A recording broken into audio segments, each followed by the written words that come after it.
السلام عليكم ورحمة الله وبركاته. يسعد أوقاتكم يا رب العالمين. طمنونا عن أخباركم يا رب تكونوا بخير. طبعا جينا راح نصور لكم مقطع فيديو.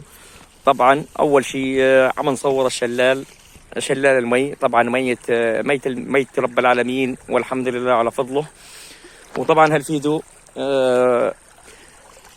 هالفيديو أتمنى الناس كلها راح أحط به وصف. طبعا أخت غالية علينا من الغاليات، وأتمنى الناس كلها تشترك من عندها. يعني بنت حلال وطيوبة وتستاهل كل خير، وربي يبارك بالجميع يا رب العالمين. وطبعا أنا زعلان كثير من قنوات طبعا عم ننشر الفيديو وعم نتعب بالفيديو.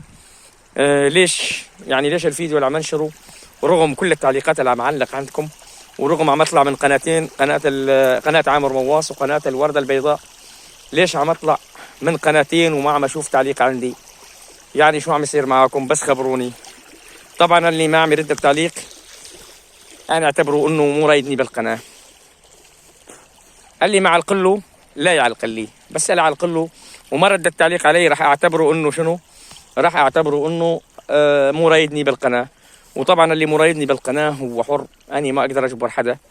وطبعا ربي يسعد الجميع يا رب العالمين ويوفقكم ويزيدكم من حسن لأحسن. وطبعا فيديو طبعا أشكر به عندي 2 من الوفيات عفوا 3 أو 4، إلا بذكر الله تطمئن القلوب. ماما نوج نور لبنانية، وعندي نجمتين أحلى نجمتين، و3 نجمات مو نجمتين بس، النجمة الثالثة ما عم تبين عندي. أشكر كل الناس الطيبة. وطبعا الشباب مشكورين كل اللي عم يتابعوني بالقناة، بس هدول اللي طبعا ذاكر اسمائهم أني ما عم يتركوني لا في فيديو ولا عم يتركوني بأي شيء، ولا نهائيا، ولا عم يتركوني خالص. لذلك وأشكر كل الناس الطيبة، أشكر كلياتهم. وطبعا أتمنى من الناس الموجودة تروح للوصف، راح أحط الوصف مثل ما قلت لكم. وأتمنى ما تخجلوني.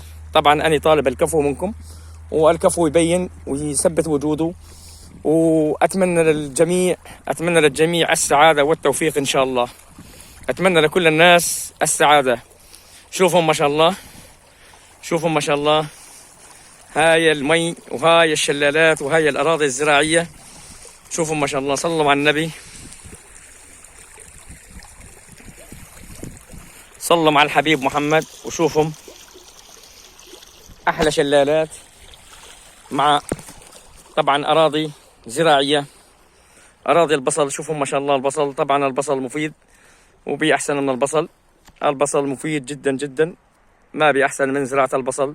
وهاي طبعا مرشات الزقاية.